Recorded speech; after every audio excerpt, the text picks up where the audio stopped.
Hi viewers, welcome to our channel. ప్రస్తుతం మనతో పాటు దాము బాలాజీ గారు సీనియర్ జర్నలిస్ట్ ఉన్నారు. వాటితో ఒకసారి మాట్లాడదాం. నమస్కారం సార్. సార్, పుష్ప 2 మూవీ ఇంకా రిలీజ్ కి ఇంకొక 1 వీక్ 10 డేస్ టైం ఉంది సార్. అయితే ఈ లోపల ఈ సినిమాకి సంబంధించి మూవీని లీక్ చేసే ప్రయత్నాలు జరుగుతున్నాయని చెప్పేసి వార్తలు వైరల్ అవుతున్నాయి సార్. అందుకు సంబంధించిన ఆడియో కూడా లీక్ అయిందని కూడా చెప్తున్నారు. ఇది మెగా ఫ్యాన్స్ కుట్ర అని చెప్పేసి అల్లు అర్జున్ గారి అభిమానులు ఫీల్ అవుతున్నారు. ఒక ట్విట్టర్ వార్ అయితే జరుగుతుంది సార్ మెగా ఫ్యాన్స్ కి, అల్లు ఫ్యాన్స్ కి. నిజంగా ఆడియోలో ఏముంది, మరి పుష్ప 2 మూవీ లీక్ చేయడానికి ప్రయత్నాలు జరుగుతున్నాయా, ఇది మెగా ఫ్యాన్స్ చేస్తున్నారా? మీరేం చెప్తారు సార్ దీనిపైన? పుష్పది రోజు ఒక ఏదో ఒక సంచలనం అయితే జరుగుతుంది. ఇప్పుడు రెండు పరిణామాల గురించి మనం మాట్లాడుకోవాలి. ఒకటేమో సెన్సార్ కట్స్ ఇచ్చింది. అవి ఆ సెన్సార్ కట్స్ వల్ల పుష్ప 2కి ఏ రకమైన దెబ్బ తగులుతుంది అనేది ఒకటి. రెండోదేమో లీక్, పుష్ప 2ని లీక్ చేయాలనే కుట్ర జరుగుతుంది. అది పవన్ కళ్యాణ్ ఫ్యాన్స్ చేస్తున్నారు అని ఒక వీడియో లీక్ అయింది. ఆ వీడియోని కొన్ని ఛానల్స్ అది పనిగా వైరల్ గా చేశాయి. సో ఈ రెండు విషయాలు మాట్లాడుకుంటే, ఒకటి, పుష్పని ఎట్టి పరిస్థితుల్లో ఫ్లాప్ చేయాలని అనుకునే వాళ్ళ సంఖ్య బలంగానే ఉంది. ఎందుకు, దానికి కూడా కారణాలు ఉన్నాయి. ఎందుకంటే మెగా వర్సెస్ అల్లు ఫ్యామిలీస్ మధ్య ఉన్న గొడవ, అది ఆ గొడవ కాస్త ఫ్యామిలీ గొడవ కాస్త ఇండస్ట్రీ గొడవగా, ఇండస్ట్రీ గొడవ కాస్త పొలిటికల్ గొడవగా మారిపోయింది. ఎందుకంటే ఆంధ్రప్రదేశ్లో ఏదైనా కూడా పాలిటిక్స్లోకి వెళ్ళిపోతుంది. పాలిటిక్స్లోకి వెళ్ళకుండా ఉండే అంశం ఆంధ్రప్రదేశ్లో ఏది ఉండదు. సో అందుకని అది పాలిటిక్స్లోకి వెళ్ళిపోయింది. పైగా ఈ కుటుంబంలోంచి ఆల్రెడీ పవన్ కళ్యాణ్ జనసేన పార్టీ పెట్టి కూటమి ప్రభుత్వంలో చాలా కీలకమైన రోల్ పోషిస్తున్నాడు. ఈయనేమో అల్లు అర్జున్ ఏమో వైసీపీలో ఉండే ఎంపీకి వెళ్ళి మద్దతు ప్రకటించాడు. ఆయన పిలవలేదు కూడా, ఆయనే షాక్ అయ్యాడు ఈయన వెళ్తే. కానీ తను మరి 300 కిలోమీటర్ల రోడ్డు మార్గంలో ప్రయాణించి నంద్యాలకు వెళ్ళి అక్కడ పోనరాని 300 అక్కడ ఆయన పరామర్శించి ఆయనకు మద్దతు తెలిపొచ్చాడు. నాకు ఫ్రెండ్ కాబట్టి నేను చేస్తున్నాను అన్నాడు. కానీ అది ఏం చేసినా ఆయనకు తెలుసు కాన్సిక్వెన్సెస్, అల్లు అర్జున్కి తెలియక కాదు. నేను ఎలా చేస్తే, నేనేం చెప్పినా కూడా ఎలా వెళ్తుందో తెలుసు ఆయన. అయినా కూడా ఆయన వెళ్ళాడంటే ఎక్కడో అతనికి వ్యతిరేకత ఉంది. ఒక పక్కేమో అల్లు అరవింద్ ఏమో పిఠాపురం వెళ్ళాడు, అల్లు అర్జున్ ఏమో ఇటు వెళ్ళాడు. అంటే అల్లు అరవింద్ మాట కూడా అల్లు అర్జున్ వినట్లేదన్న వార్తలు కూడా వచ్చాయి. అల్లు అరవింద్ ఏంటంటే పాతకాలపు మనిషి, ఆయనకి ఎంతో ఓపిక ఉంది, అనేక క్రైసిస్ని డీల్ చేసిన వ్యక్తి. కాబట్టి ఆయన ఏంటంటే ఏదైనా విభేదాలు ఉన్నప్పుడు దాన్ని ఎట్లా పరిష్కరించుకోవాలి, వాటిని మనం పెంచకుండా ఎలా ఉండాలి, ఇట్లాంటివే ఉంటాయి. కానీ అల్లు అర్జున్ ఉడికి రక్తం కావచ్చు, లేకపోతే ఆయన ఏ విషయంలో హర్ట్ అయ్యాడో మనకు తెలియదు. ఏదేమైనా అతను హర్ట్ అయ్యాడు. ఎందుకంటే అతను స్వతంత్రంగా మెగా నీడ నుంచి బయటకు వచ్చి స్వతంత్రంగా ఎదగాలనుకుంటున్నాడు. అదే అతనికి అడ్డొస్తుంది మెగా నీడ అనేది. సో అతని కెరీర్ పరంగా అతను కొన్ని నిర్ణయాలు తీసుకున్నాడు. అది మంచి చెడ్డ కాన్సిక్వెన్సెస్ అతను ఫేస్ చేయడానికి రెడీగా ఉన్నాడు అల్లు అర్జున్. సో అతనేమీ అమాయకుడు కాదు. అతను అన్ని విషయాలు ఆలోచించి ఇప్పుడు రెండు వైపులా ముందుకెళ్ళినా సమస్యలు, వెనక్కి సమస్యలు అనుకున్నప్పుడు ఏది ఇంపార్టెంట్ అని డిసైడ్ చేసుకుంటారు చాలా మంది.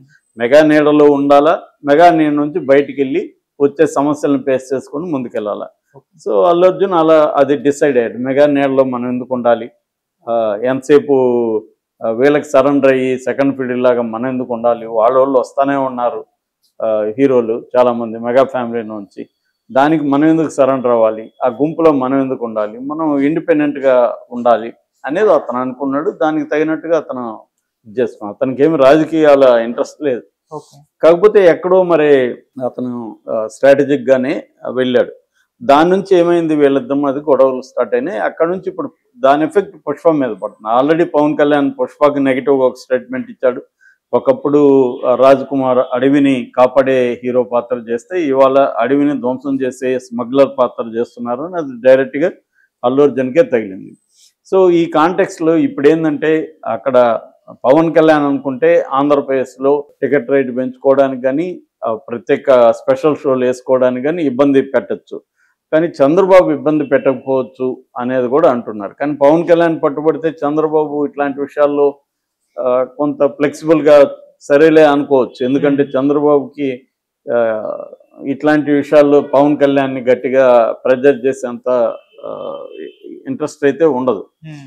కానీ మరి పవన్ కళ్యాణ్ దీనికి అసలు యాక్చువల్గా pre release function Pawan Kalyan వస్తాడని ఒక వార్త ఉంది, లేదు చిరంజీవి వస్తాడని ఉంది. అది కూడా రేపు తేలిపోతుంది.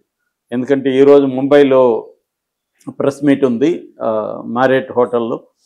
సో రేపు చిత్తూరులో ప్రీ రిలీజ్ ఫంక్షన్ ఉందని చెప్తున్నారు. రేపు కానీ ఉంటే మాత్రం దానికి వస్తారా రాదు అనేది ఇప్పటివరకైతే కన్ఫర్మేషన్ లేదు. వచ్చే సూచనలు అయితే ఏమి కనిపించలేదు, కానీ వస్తాడనే వార్త అయితే ఒకటి వైరల్ అవుతుంది. అంటే దీనికి ఫుల్ స్టాప్ పెట్టాలి అనేది అల్లు అరవింద్ అనుకుంటున్నాడు. కానీ అల్లు అర్జున్ మాత్రం ఢీకొనడానికే రెడీ అయ్యాడు. అంటే సినిమాలో దమ్ముంటే ఎవడు ఏమీ నెగిటివ్ చేసినా ఆపలేడని. ఎందుకంటే అల్లు అర్జున్కి ముందు నుంచి సోషల్ మీడియాలో చాలా పట్టుంది. నాకు తెలిసి తెలుగు సినిమా హీరోలలో సోషల్ మీడియాకు సంబంధించిన ఒక మంచి టీము ఎవరికి ఉందంటే అల్లు అర్జున్కే ఉంది. ఎప్పటి నుంచో చాలా స్ట్రాంగ్గా ఆ టీం పనిచేస్తూ ఉంటుంది. సో అలాగా వాళ్ళు ఎదుర్కోవడానికి కూడా రెడీ ఉన్నారు. ఈ సమయంలో ఒక బాంబులాగా ఈ ఆడియో లీక్ అనేది వచ్చింది. అదేంటంటే ఈ సినిమాని మొత్తం లీక్ చేసి పెట్టేద్దాము అని ఎవరో ప్లాన్ చేస్తున్నట్టు. అది ఎవరు పెట్టగలరు? ఆ ఎడిటింగ్ దీంట్లో ఉండేవాళ్ళు కానీ, ల్యాబుల్లో ఉండేవాళ్ళు కానీ, ఇలాంటి వాళ్ళ కంట్రోల్లో ఉంటాయి. కానీ అది పెడితే వాళ్ళు ఉద్యోగాలు పోతాయి, వాళ్ళు జైలుకి వెళ్తారు ఖచ్చితంగా. గతంలో కూడా జరిగాయి. ఎందుకంటే ఇవాళ ఎక్కడి నుంచి లీక్ అయింది పట్టుకోవడం పెద్ద కష్టం కాదు.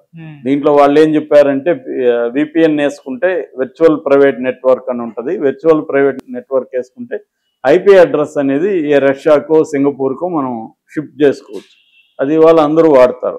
సో విపిఎన్ వేసుకుంటే మనల్ని ఐపీ అడ్రస్ పట్టుకోలేరు, కాబట్టి చేసేద్దామని దాంట్లో ఆడియోలో ఉంది. సో అంటే ఎవరో కుట్ర చేస్తున్నట్టుగా ఆడియో లీక్ అయింది. మరి ఇప్పుడు ఆడియో లీక్ మీద వీళ్ళు కంప్లైంట్ ఇచ్చారా? ఆడియో లీక్లో ఆ వాయిస్ ఎవరిది ఏంటనే ట్రేస్ చేశారా? దాన్ని సోర్స్ ఆఫ్ ఆడియో లీక్ ఎక్కడి నుంచో ఒక దగ్గర నుంచి రావాలి కదా. సో ఆ సోర్స్ని పట్టుకుంటే వాళ్ళు దొరుకుతారు కదా.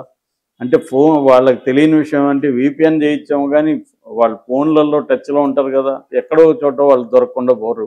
ఇవాళ ఉన్న టెక్నాలజీ పోలీసులు పట్టుకోవడం పెద్ద కష్టం కాదు. కాకపోతే ఏంటంటే పవన్ కళ్యాణ్ స్థాయిలో ఇట్లాంటివి జరగకపోవచ్చు. ఎందుకంటే అతనికి ఇది చిన్న విషయం. ఆయన స్థాయి ఇప్పుడు నేషనల్ స్థాయి. ఆయన వ్యూహాలు అన్నీ వేరుగా ఉన్నాయి.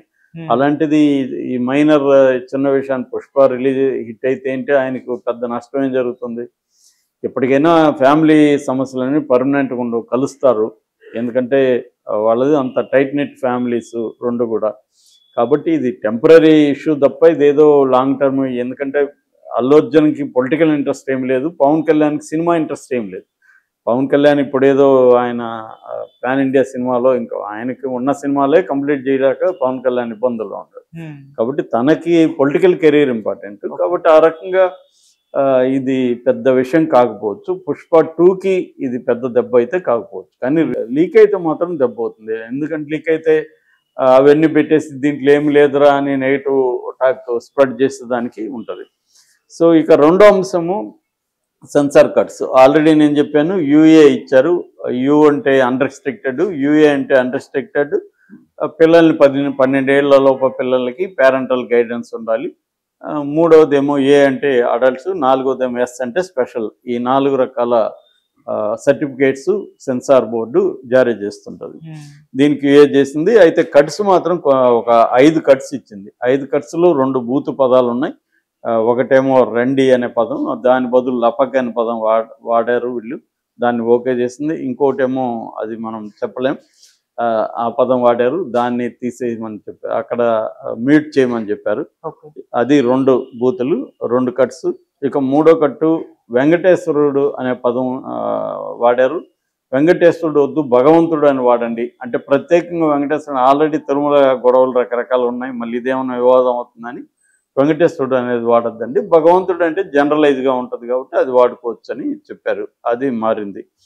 అట్లాగే విలన్ కాలిని హీరో నరికితే అది గాల్లో ఎగిరే ఒక సీన్ ఉంది. దాన్ని గ్రాఫిక్స్లో బ్లర్ చేసేసేయండి, దాన్ని చూపించకండి అలాగని చెప్పారు. దానికి వీళ్ళు ఒప్పుకున్నారు. కాబట్టి అది కూడా టైం అయితే ఏం కట్టలేదు.